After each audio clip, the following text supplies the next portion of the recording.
So, discussion then. So 50 years on, in a sense, 50 years on, it's difficult to say whether these core hypotheses of these classics of urban design are actually true, we could say.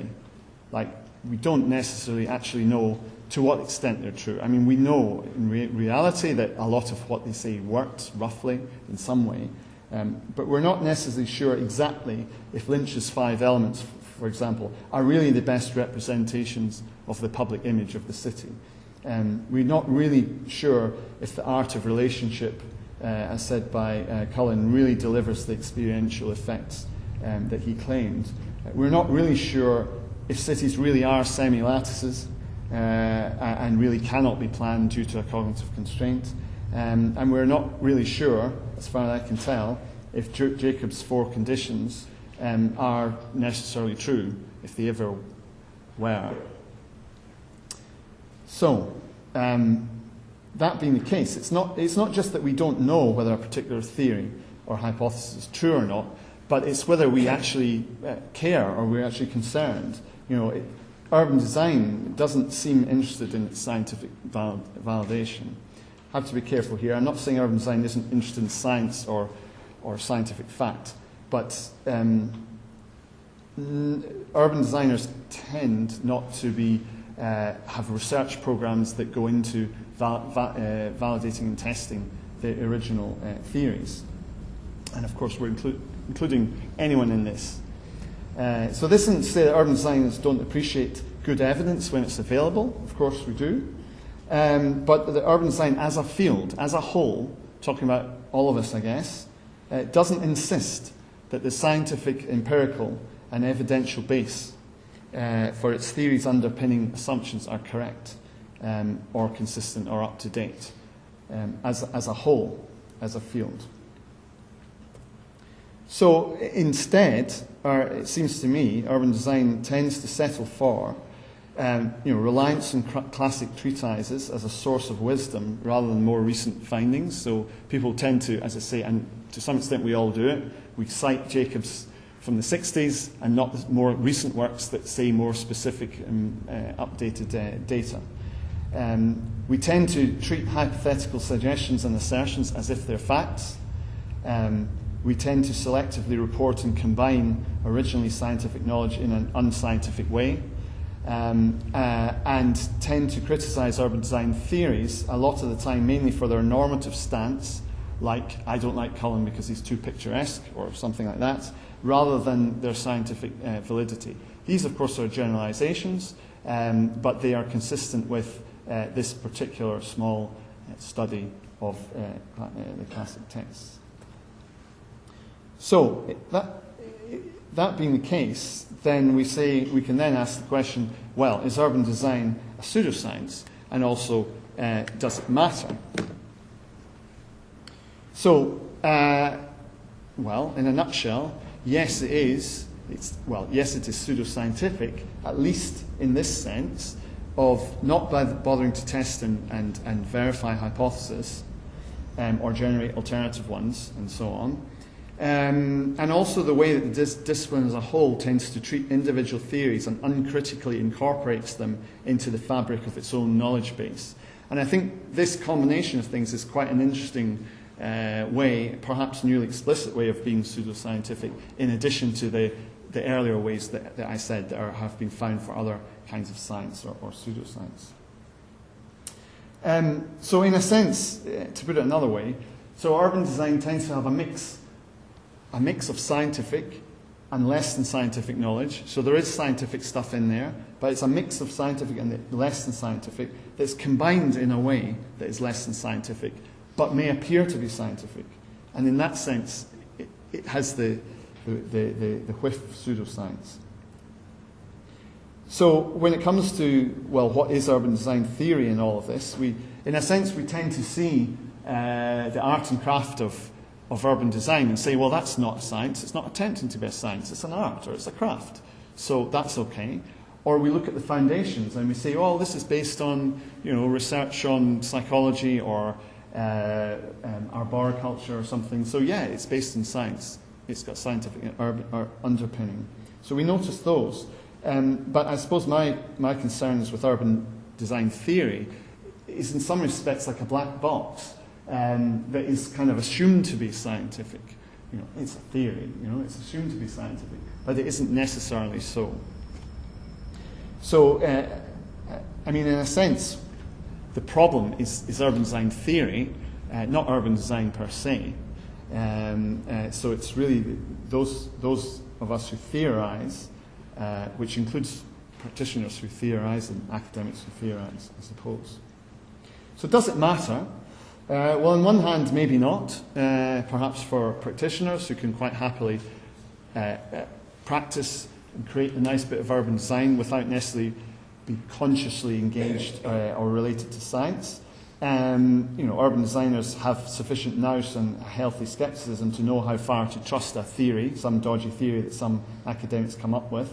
When it seems to be working, we can use that theory and not override common sense.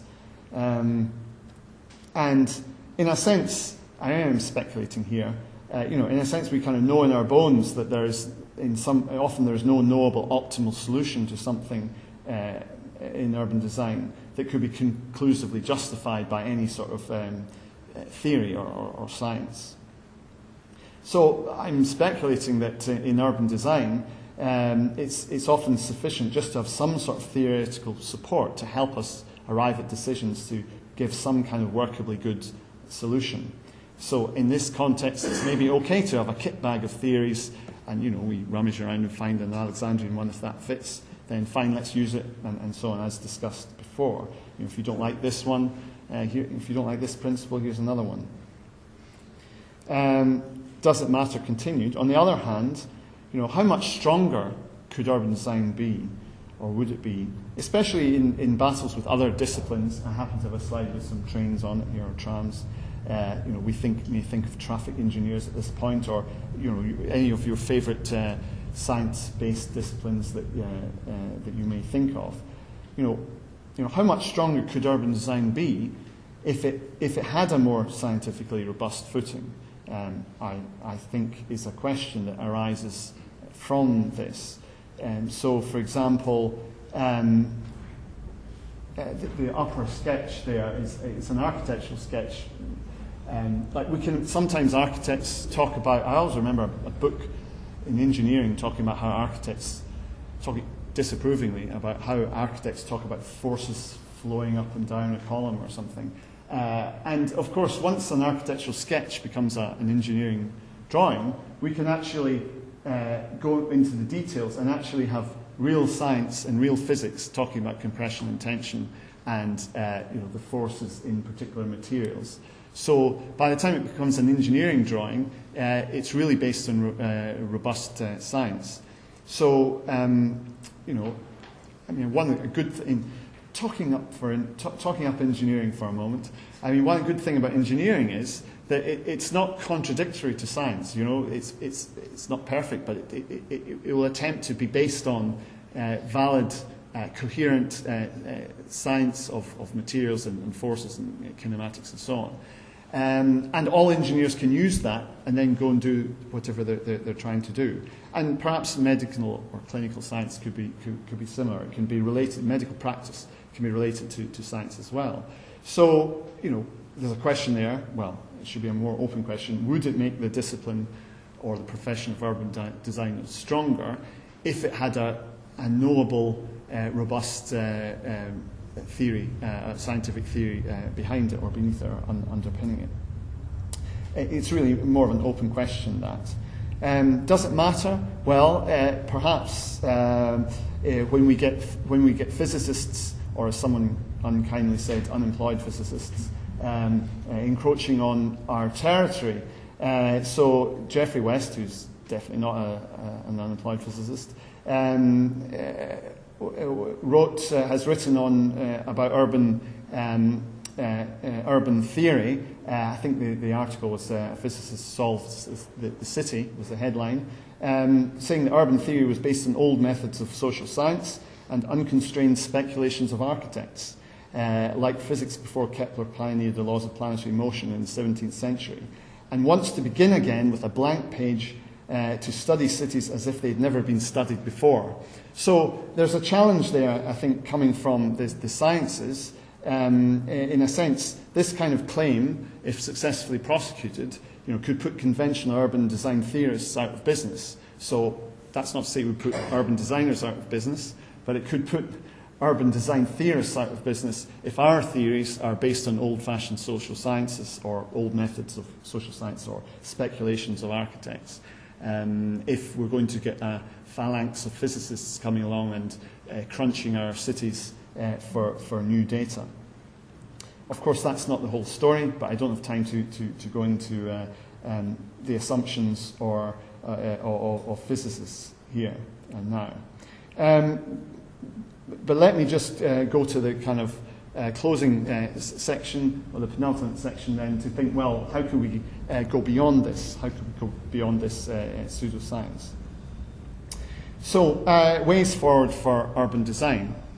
So, I mean, I think, having done this small piece of research and looked into the matter, I think we have to reflect on it. So, if there is a charge here that urban design could have a pseudoscientific element to it, it suggests that urban design theory could do with not just more science and better science. If it's actually pseudoscientific, we don't just say, well, let's have a bit more science. We could have said that at the beginning. Anyone could do with a bit more science. But it really suggests that perhaps remedial action is required. It's not just a matter of degree, but a matter of kind. It could imply we need a change in culture. It could imply an overhaul of the way urban design accepts and incorporates science as part of its fabric. So, possible ways forward, and in the paper itself these are stated in more detail, so I'm not going to go through these in great detail, but we can imagine fronts on research. There are implications for research, education, and for practice. So in research, obviously we could do more testing of urban design theories, more tracking of the scientific urban underpinnings of practice and those ideologies. We could compare urban design with other knowledge domains, like the idea that some sciences are more progressive than others, and that engineering and medicine have come along by leaps and bounds, and economics has dragged itself out of pseudoscience, although that maybe, I'll leave that to others for a conclusion on that one. Education, so maybe our education needs, our urban design education perhaps needs to have more science in it.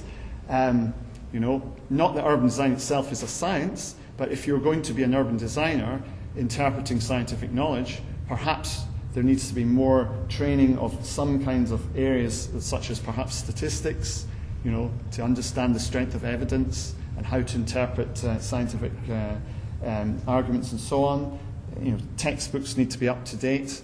We need to sort of, as it were, track changes in our classic texts as we go along. We need to keep abreast of how their findings have been updated or negated or reinforced as we go on. And perhaps we could have other kinds of journals or repositories of knowledge. In terms of the scope of urban design, maybe urban design, we could have different kinds of urban designer. Not everyone needs to be the same kind of urban designer, of course. But we could have a sort of ascientific artist who could draw from any source, not just science, but art, or even pseudoscience or science fiction, and because recognizing that the urban design has to go beyond just describing the world as it is, but you have to make that leap into how cities could or should be. So there's a role for just saying, well, we'll do the artistic or craft side of it, and we'll leave the science to the scientists. Or we could have a kind of scientifically enlightened practitioner, where our urban design is evidence-based, where it uses imported or off-the-shelf scientific knowledge. And there are examples in the urban design group, updates. I briefly came across one just been putting this together, like what we do and do not know about the physical benefits of urban trees. So it is possible to access scientific knowledge from from other sources and sort of feed them in to inform urban designers. I suppose there is a question of, like, how do we assimilate that knowledge, and how can we grasp the significance of it? But it also, I suppose, raises the question then, do we need urban design theory at all as such? Like, we could just have practitioners who are scientifically enlightened, and maybe we don't need urban design theorists. Well, who knows? And then finally, we could have a kind of urban design science where we have a more sort of dedicated, scientifically supported urban design theory, where urban design could actually be agenda setting for scientific inquiry. So just in the way that perhaps the needs of engineering could help drive material science, or clinical practice could be helping to drive advances in the life sciences. Maybe urban design could actually take a leading role in setting agendas for other scientists to do research in. So, in a sense, we could have urban design could just deal with the first one as a practical design activity. It could be supported by scientific knowledge, or we could also have all three of these. Also, in terms of methods that urban designers might use, so perhaps we could have scientifically valid theories. If we can establish those, those could maybe be used across the board. And conversely, discard any unproven theories and methods. I mean, what tends to happen is we build up more and more theories, and we sort of pick and choose. But perhaps rather than picking and mixing, rather than us picking and mixing our own pet theories, maybe if we could establish a theory is valid, then maybe all should use it. And if it turns out not to be valid, none should use it. So, at the moment, maybe theorist 1 will use, theory X, and theorist 2 will use theory Y. But maybe if it turns out X is correct and Y is not correct, then maybe all theorists should use X and not Y at all. And there are also questions, finally, about urban design as a profession, which I know people here have had opinions about before. But if we use an analogy with engineering, not everyone can call themselves a professional engineer. Okay, you can put up a shelf. It doesn't make you a professional engineer. Similarly, there's an argument that some have made here that anyone could be an urban designer. A person who designs part of their own environment. Anyone can be an urban designer in that sense. And maybe that's fine, and that could be not a bad thing. So I'm not saying we should move away from that. What I am saying is that it could be possible that urban design could be made more like a profession, like engineering, where if you're called a professional urban designer, you have certain a certain understanding of the scientific theories underneath and so on. Okay, so brief conclusions, because this is mainly a sort of recap and putting it back to the floor. So just to sum up briefly, so urban design is at least in part pseudoscientific, is what I concluded. The implications aren't just that we need more science or better science, but more specifically, the more systematic verification and critical assimilation of scientific knowledge within our urban design theory would seem to be a conclusion following from that. And maybe if those traditional urban design theories, those classic texts, were revisited and more fully tested, perhaps new insights would be obtained. I mean, I think some people have thought that an attack on these classic writers feel uncomfortable with that, as if we're doing them down. But the way of science is to put things to the test. And if they withstand it, great. If they don't, we improve it. So actually, we get better theories that should work better. And perhaps a new coherence at the heart of urban design theory could emerge. So, in a way, going back to Cuthbert's argument, who thought that theory was anarchic and insubstantial, and he was incidentally saying we should go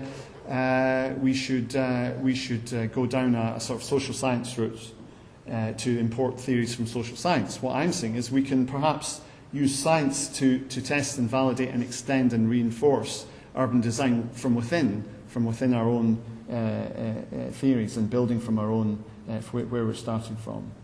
And this could mean more confidence in getting urban design to deliver the right answers, and perhaps reinforce urban design as a profession. If we're more sure that our answers are scientifically valid rather than in danger of being considered pseudoscientific. As people like Jane Jacobs, of course, already criticise them for being. So, some final points to consider, and this is really open to everyone. I don't necessarily have opinions on all of these things. I'm not here to necessarily steer things in any way, but these are really for, I suppose, for the urban design itself to consider. So, is there a problem here? Is this all just academic, as it were? Or is there really a problem here? Is urban design theory adequate?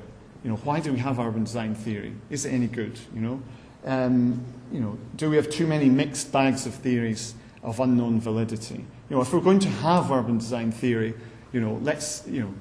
should we be making more of it? Secondly, how should urban design relate to science? Or should it relate to science? Again, I'm not saying it should be more.